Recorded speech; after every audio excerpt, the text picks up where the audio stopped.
कृष्ण अर्जुन से कहते हैं, हे अर्जुन, तुम ऐसे समय में दुर्बलता क्यों दिखा रहे हो?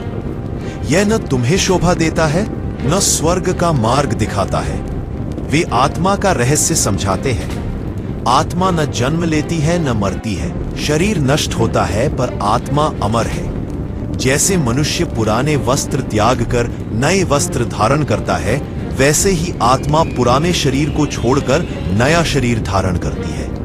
श्री कृष्ण कहते हैं, शीत और उष्ण, सुख और दुख ये आते जाते रहते हैं। धैर्यवान पुरुष इनसे विचलित नहीं होता। इसके बाद कर्म योग का उपदेश दिया जाता है। श्री कृष्ण कहते हैं, तुम्हारा अधिकार केवल कर्म करने में है। फल की इच्छा मत करो।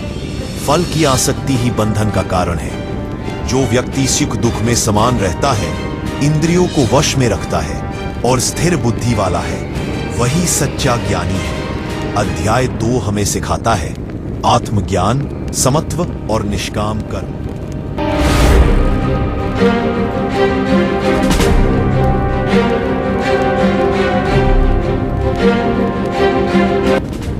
अर्जुन प्रश्न करते हैं, यदि ज्ञान श्रेष्ठ है तो फिर मुझे युद्ध जैसे कर्म में क्यों प्रवृत्त किया जा रहा है? श्री कृष्ण उत्तर देते हैं, इस संसार में कोई भी क्षण भर भी बिना कर्म के नहीं रह सकता।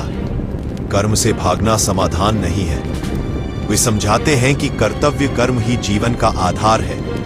जो व्यक्ति कर्म तो करता है पर फल को ईश्वर को अर्पित कर देता है, वह बंधन से मुक्त हो जाता है। श्री कृष्ण कहते हैं, श्रेष्ठ पुरुष जैसा आचरण करता है, सामान्य लोग वैसा ही अनुसरण करते हैं। इसलिए समाज के हित के लिए, लोक संग्रह के लिए कर्तव्य कर्म आवश्यक है।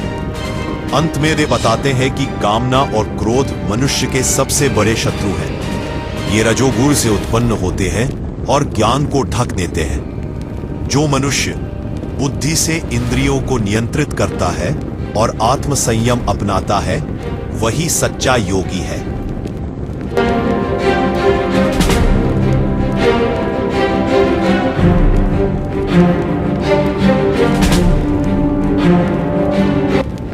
श्री कृष्ण अर्जुन को बताते हैं कि यह योग ज्ञान युगों पुराना और दिव्य है। जब जब धर्म की हानि होती है और अधर्म बढ़ता है, तब तब वे अवतार लेते हैं, सज्जनों की रक्षा और धर्म की स्थापना के लिए।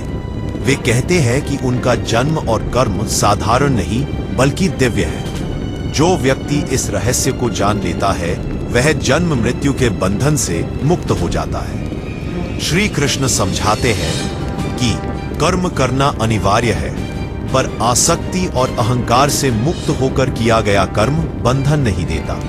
ज्ञान को वे अग्नि के समान बताते हैं, जो सभी कर्मों और पापों को भस्म कर देता है। सच्चा संन्यास कर्म छोड़ना नहीं, बल्कि कर्म में रहते हुए फल की इच्छा छोड़ देना है। अंत में श्री कृष्ण कहते हैं, अज्ञान से उत्पन्न संशय को ज्ञान की तलवार से काटो और योग में स्थित होकर अपने कर्तव्य का पालन करो।